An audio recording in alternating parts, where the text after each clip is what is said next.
جائے کسی کی سفارش سے تو وہ کہتا ہے کہ میں کامیاب ہوں، فلانے کی سفارش سے کامیاب ہوں۔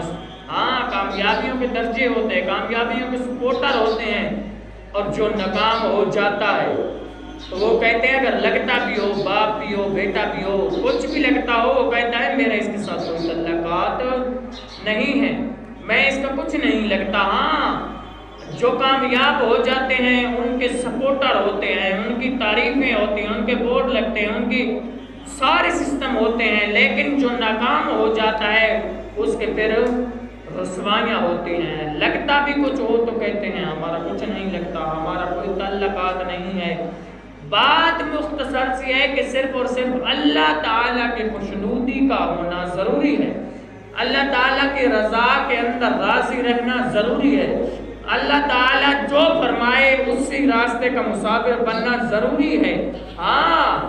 اللہ تعالیٰ فرمایا انسان کے اوپر جس وقت عروج ہوتا ہے، عروج ہوتا ہے تو مٹی کو بھی ہاتھ لگائے تو وہ سونا بن جاتی ہے مٹی کو انسان، اور اگر جس وقت انسان پھسل جاتا ہے، انسان ناکام ہو جاتا ہے تو پھر وہی مٹی انسان کو کھانے لگتی ہے، وہی مٹی انسان کو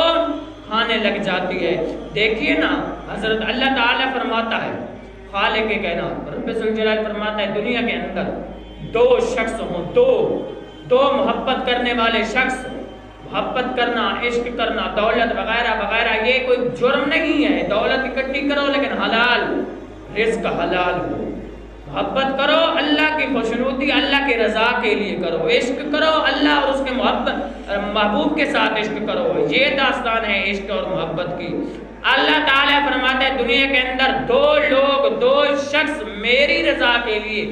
ایک دوسرے کے ساتھ محبت کرتے ہیں۔ خالق کائنات رب ذوالجلال جس وقت ایک شخص ایک دوسرے سے جدا ہوتے ہیں، دنیا سے جانے لگتے ہیں، تو رب کی بارگاہ کے اندر وہ شخص پہنچتا ہے،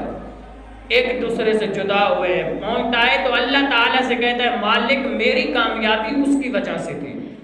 میری خوشنودی اس کی وجہ سے تھی، میری کامیابی کا ذریعہ وہ بنا۔ ہاں، نماز کا حکم دیتا تو میں چل پڑتا، مجھے کہتا آج چلیے نماز کے لیے تو میں جاتا، وہ کہتا تو میں جاتا، میں خود نہیں جاتا تھا۔ ہاں، وہ کہتا کہ دینی تبلیغ کے اندر جانا ہے، دینی محفل کے اندر، مجالس کے اندر، جلسے کے اندر جانا ہے تو وہ مجھے لے کر جاتا تھا، میں نہیں جاتا تھا۔